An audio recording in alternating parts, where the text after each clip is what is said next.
திருமகள் TV பல்சுவைகள் படைக்கும் பாசறை. ஆந்திரா முன்னாள் முதல்வர் ஜெகன்மோகன் ரெட்டியின் ரூபாய் 500 கோடி பங்களா அரசியலில் அனலை கிளப்பியுள்ளது. நடந்து முடிந்த ஆந்திர சட்டமன்ற தேர்தலில் ஜெகன்மோகன் ரெட்டி தோல்வியடைந்து ஆட்சியை இழந்தார்.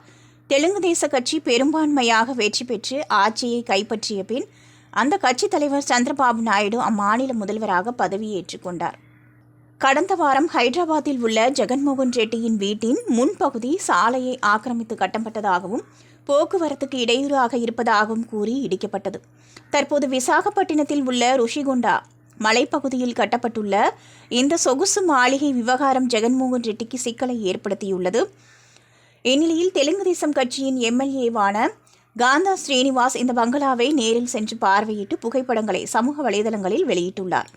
500 கோடி மதிப்பில் ஒய்எஸ்ஆர் காங்கிரஸ் ஆட்சியின் போது கட்டப்பட்ட இந்த பிரம்மாண்டமான வீடு முதலமைச்சரின் முகாம் அலுவலகமாக பயன்படுத்தப்படும் என்று விளம்பரம் செய்யப்பட்டது என்றும் கட்டிடம் கட்டும் பணியையும் மூடி மறைத்து வைத்திருந்தனர் என்றும் அவர் குற்றம் சாட்டியுள்ளார்.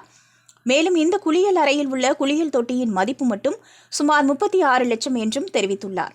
இது பிரதமர், குடியரசுத் தலைவர் போன்ற முக்கிய தலைவர்கள் விசாகப்பட்டினத்திற்கு வருகை தரும்போது தங்குவதற்காக கட்டப்பட்டது.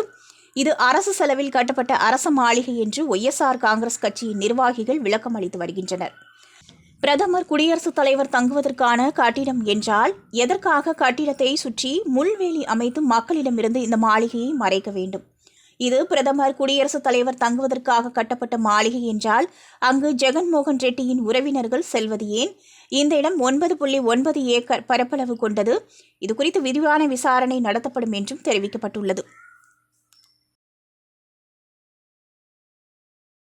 திருமகள் டிவியை லைக் செய்து உங்கள் நண்பர்களுக்கும் ஷேர் செய்வதுடன் சப்ஸ்கிரைப் செய்து ஆதரவு தாருங்கள்.